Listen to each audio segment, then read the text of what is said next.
Carrot తింటే keratin అనే protein వస్తుందని తెలుసు కదా అందరికీ. అయితే క్యారెట్‌ని ఉట్టిగానే తినాలి అంటే బోర్ కొడుతుంది. ఎప్పుడైనా సలాడ్స్‌లో కానీ, సాంబార్‌లో కానీ, లేదంటే ఏమైనా హల్వాస్ కూడా చేసుకుంటూ ఉంటారు కదా! ఇలా నేనైతే వేడి వేడి అన్నంలోకి, పూరి చపాతీలోకి పర్ఫెక్ట్‌గా సరిపోయే క్యారెట్ ఫ్రైనైతే రెడీ చేస్తున్నాను. దీన్ని టేస్ట్ ఎన్హాన్స్ చేయడం కోసం ఒక ముఖ్యమైన ఇంగ్రీడియెంట్‌ని కూడా యాడ్ చేశాను. అదేంటో వీడియో ఎండ్ వరకు చూసేయండి ఫ్రెండ్స్. ఇప్పుడైతే స్టవ్ ఆన్ చేసుకొని ఒక పాన్ పెట్టేసుకొని దీనిలోకి ఒక పావు వరకు ఆయిల్‌ని వేసి 2 టేబుల్ స్పూన్ల వరకు పోపు దినుసులన్నీ వేసుకోవాలి. జీలకర్ర, ఆవాలు, మినపప్పు వేసుకొని అలాగే 2 రెమ్మల కరివేపాకు కూడా వేసి బాగా ఫ్రై చేసుకోవాలి. ఆ తర్వాత మీడియం సైజులో ఉన్న ఉల్లిపాయ, అల్లం వెల్లుల్లి పేస్ట్, పసుపు వేసి బాగా ఫ్రై చేయాలి.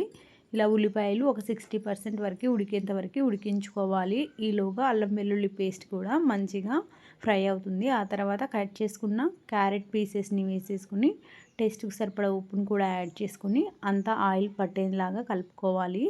ఇలా సింగిల్‌గా క్యారెట్ ఫ్రై చేసాము అంటే కాస్త స్వీట్‌గా అనిపిస్తుంది కర్రీ కూడా.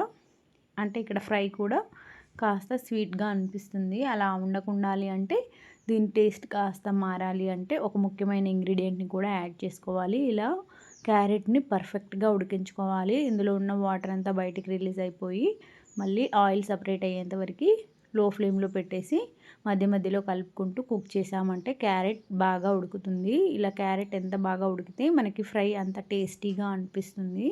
చూసారు కదా ఫ్రెండ్స్, ఈ విధంగా బాగా క్యారెట్‌ని మగ్గించుకోవాలి. ఇలా మగ్గించిన దాన్ని మరొక నిమిషం పాటు మూత పెట్టేసి మగ్గించామంటే ఇంకాస్త ఎక్కువగా మగ్గుతుంది. చూసారు కదా, ఇలా కంప్లీట్‌గా ఆయిల్ అనేది బయటికి సపరేట్ అయ్యేంత వరకు మగ్గించుకోవాలి. ఇలా మగ్గిన దానిలోకి ఒక ముఖ్యమైన ఇంగ్రీడియంట్ అని చెప్పాను కదా ఫ్రెండ్స్, అదే అండి ఒక గుప్పెడు మునగాకుని తీసుకొని ఇలా మధ్యలో వేసేసుకొని ఈ ఆయిల్ మొత్తం మునగాకుకి పట్టేలాగా కలిపేసుకోవాలి. చూసారు కదా వీడియోలో చూపించినట్టు ఆయిల్ మొత్తం మునగాకుకి పట్టేలాగా కలిపేసుకొని ఇది బాగా దగ్గర పడేంత వరకు మూత పెట్టి మరొక 2 నిమిషాలు ఉడికించామంటే చాలా తక్కువ టైంలోనే ఈ క్యారెట్ ఫ్రై అనేది రెడీ అవుతుంది. చూసారు కదా, ఆకు అనేది చాలా లేతగా ఉండాలి. ఇలా లేతగా ఉంటేనే టేస్ట్ బాగుంటుంది, అలాగే తొందరగా మగ్గుతుంది. చూసారు కదా ఫ్రెండ్స్, ఇలా బాగా మగ్గించుకోవాలి. కేవలం క్యారెట్ ఫ్రై తినాలి అంటే తినబుద్ధి కాదు.